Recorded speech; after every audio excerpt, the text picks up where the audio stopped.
Too hard for me to reach if I could, and with it matter. No helicopter plane or some new infinity.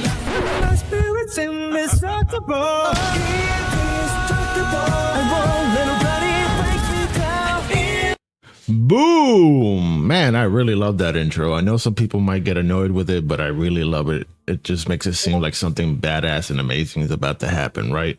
So today I come to you with a new video, and it's actually a response because it seems like I've been poking the bee's nest lately, especially with the video I made about Yasuke from Assassin's Creed Shadows and the controversies behind that.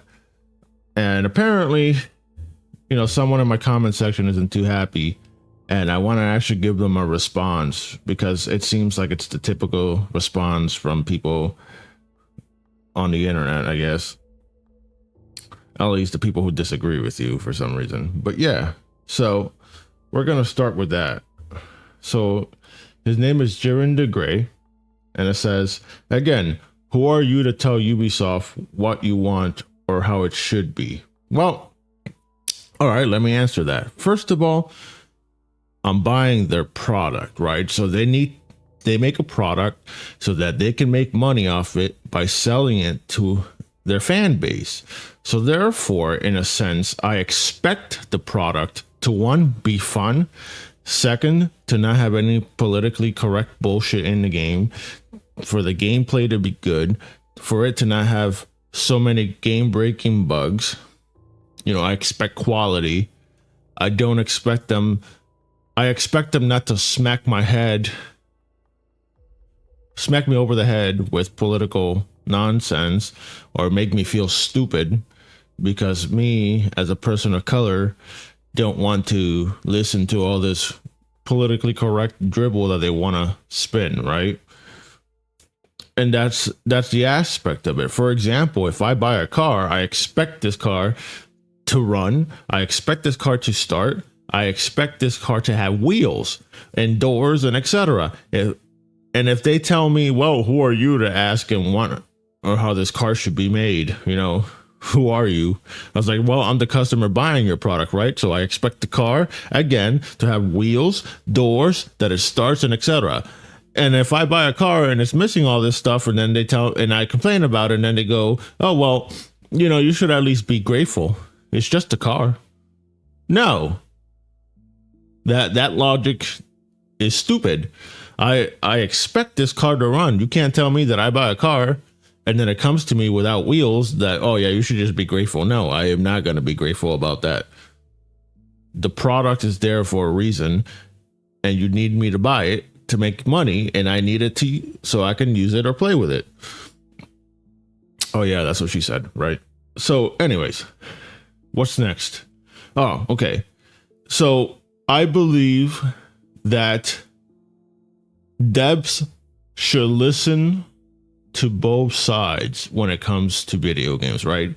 You have the casuals, you have the pro players or competitive players, and they should make a game that they want to make, right?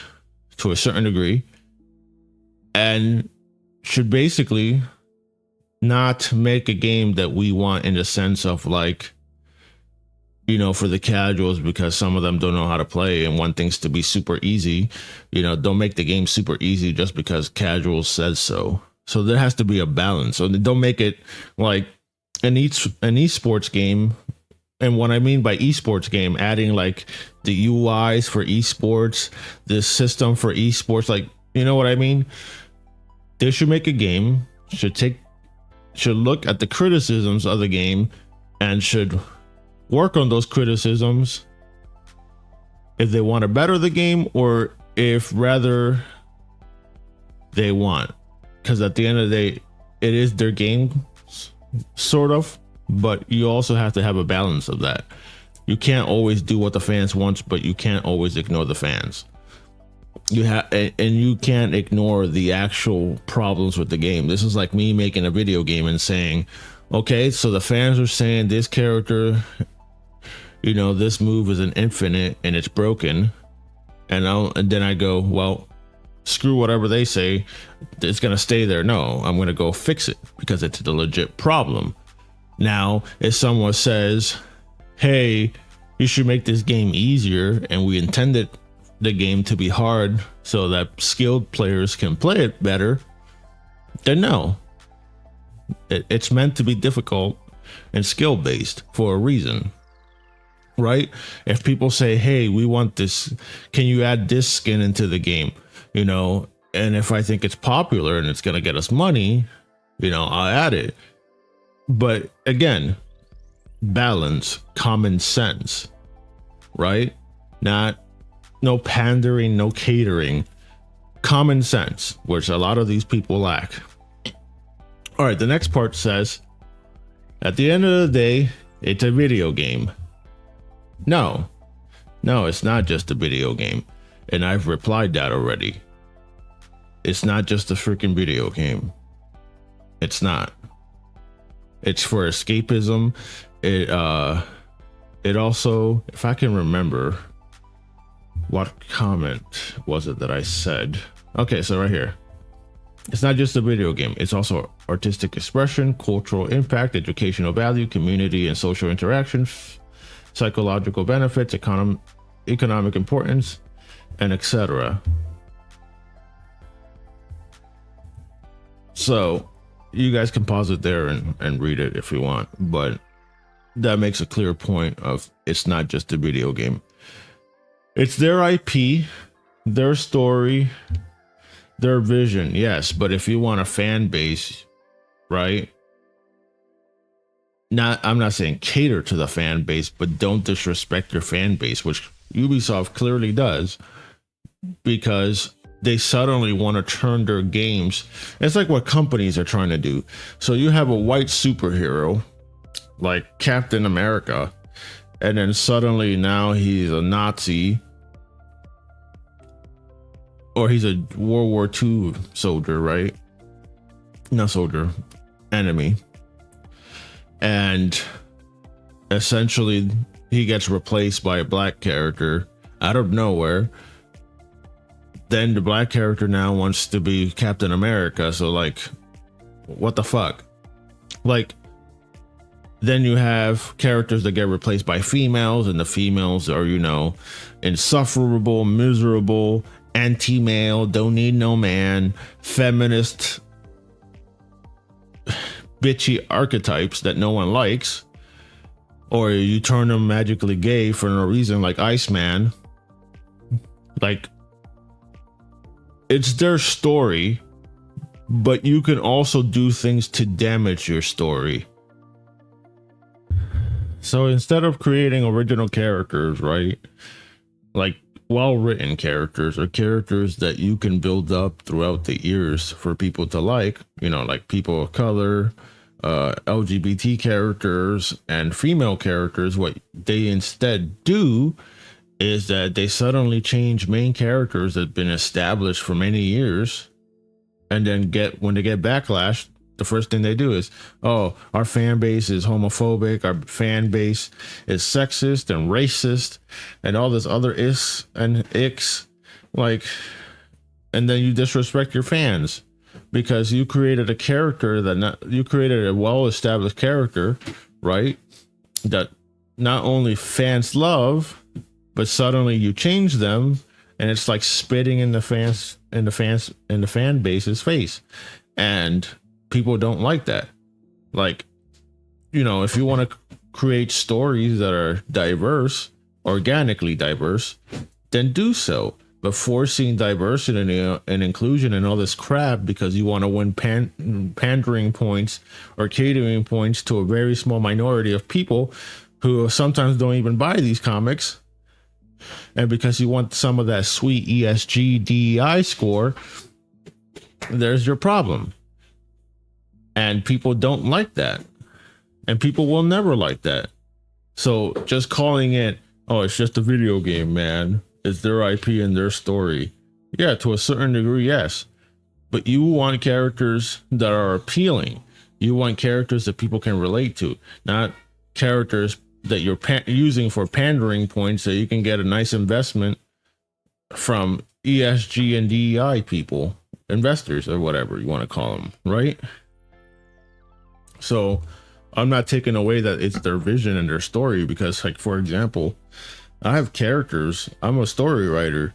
I have characters. I design characters. And my characters are not based on the fact that, oh, woke and diversity. No, I want to tell a story. It's my story to tell. And I've had woke people, I've shown people some of my stories, and I've had woke people come up to me and be like, oh, you're a piece of shit. And I go, why? Because you made this character Native American and he's a serial killer. You're dog whistling for racist. What? That's just something you make up in your head because you think that I can't make a Native American, which I'm part Native, by the way.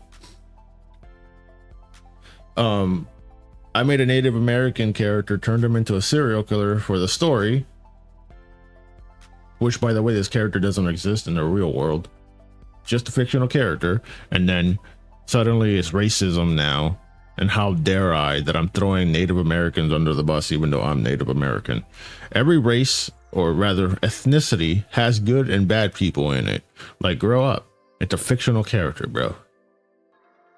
It's a fictional character. And I get stuff like that. And then there's people like, oh, I like your story so far, but I think maybe you should do this. It will add to the mystery or amp up the violence or etc. And then I think about it from different points and perspectives of others. And then if I think they're right, I will add to it. And if I don't think they're right, I won't add to it. But I don't base my story or ideas on what people like or don't like. Because when you try to please everyone, you essentially please no one. And I'm trying to tell a story that I want to tell with no political correct bullshit in these stories. So that's the smart way to go about it. Look at the criticism. If you think it's good enough, change it or do something. If you don't think it's good enough, then don't do anything about it. At the end of the day, it is your story. Yes. But when you make a story, again, that basically beats your fan base over the head with political nonsense, you tell them that white people are all racist when it's not true, and you do all this woke ideology and crap that no one cares about except a few people who are activists, and you do it for what? For ESG investment? No. That's why Stellar Blade did a good job. Well, even though they try to censor some costumes, of course, but story-wise, it was a good story. And they eventually, woke up to the fact that people don't want them to ruin their own games just because ESG and etc. There's plenty of games that do that. Wukong did a good job not accepting money from Sweet Baby Inc. They wanted $7 million to guide Wukong through their so-called alleged sexism and etc. in video games. Like, it's insane. It's manipulation. You want to tell a story? Tell it, but don't be preachy. Don't be beating over the head with political nonsense. And sure, there's an audience for that, a very tiny, small minority of the audience, sure. And you can make stories for those people. Like, for example, there's LGBT games. I'm not gay, so I'm not going to play those games, but that audience exists. So therefore, when the game is based on that, for that audience, that's fine. But now when you're trying to basically make a game that's never been, in a sense, an LGBT game, right? It's a game for everyone, and suddenly you're trying to put all this LGBT stuff to it when your majority fan base is not LGBT. And I'm not saying you can't add a certain gay character in it or not, but when like you're beating over the head the majority of your audience when the game is not meant to be about LGBT or people's sexuality or gender or racism, and suddenly you start inserting that into the game out of nowhere, people are not going to be happy about that. It's dumb. Anyways, let's keep going. If you don't like it, again, why not form your own video game team and make your own samurai game? Listen, bud, if I had the money to, I've made 2D video games before. And if I had the money to and the time, and if I would get a team together, right? And I would start making games. And I guarantee you my games would not be shit. Sure, in the beginning, they won't be AAA titles. They'll be indie games, but we'll make sure that there's no politically correct nonsense in that. 100%. No politically correct nonsense. And I already got a few ideas for video games and stories and stuff that I could do. But again, that comes with money, which not a lot of us have, time, and trying to get a team to come together. And most people are not going to join a team or make up a team and not get paid, because people, especially because of 2020, you know, the prices are high, people don't get paid that much, and the economy's kind of shit. So this is all just, how do you say, this is basically debating in bad faith. There's nothing good faith about this, because telling people, oh, it's just a video game. Oh, be grateful that they at least made something. Oh, it's their game. Sure, it's their game. And no, it's not just a game. And no, it's not, you know, whatever. You're selling a product that you're not selling. You're not selling it to yourself. You're trying to get an audience to look at your product and tell you if it's a good product enough. If the product is good enough to create a sequel or other games similar to it. They're not getting rich because the money is magically coming from the sky or because they deserve it. The money comes from the fan base. If the fan base likes your game or is intrigued by your trailer, they're gonna buy the game. And if they don't like the game, word of mouth is gonna go around and say, don't buy this game. Now, that same word of mouth can save your game by people saying, yeah, you should get this game. It's really good. It's really good. Da, da, da, da, da. But you don't ever want to disrespect your fan base. You know what I'm saying? And that's the problem with what a lot of these people do. And trust me, I am buying this game. I don't really care to buy the game, but I'm still going to cover it because it's my YouTube channel and I'm going to do whatever I want with my YouTube channel. Simple fact. And I'm going to call it out for what it is. And suddenly people think that, you know, apparently the Japanese are not angry about this game or pissed off or whatever, even though clearly they are. And you see posts on Twitter, you see posts on YouTube. Hell, I've had some Japanese people in my video comments agreeing with the shit I'm saying. So clearly it's not something that's made up, but that's what the woke activists want you to think. So let me explain something before I end this video, right? All right, so this is the circle of diversity, right? And this is what happens with video games, comics, and etc. as of late. 1, we demand to be included in your space to make it more diverse and inclusive, even though it's already diverse and inclusive. Imagine.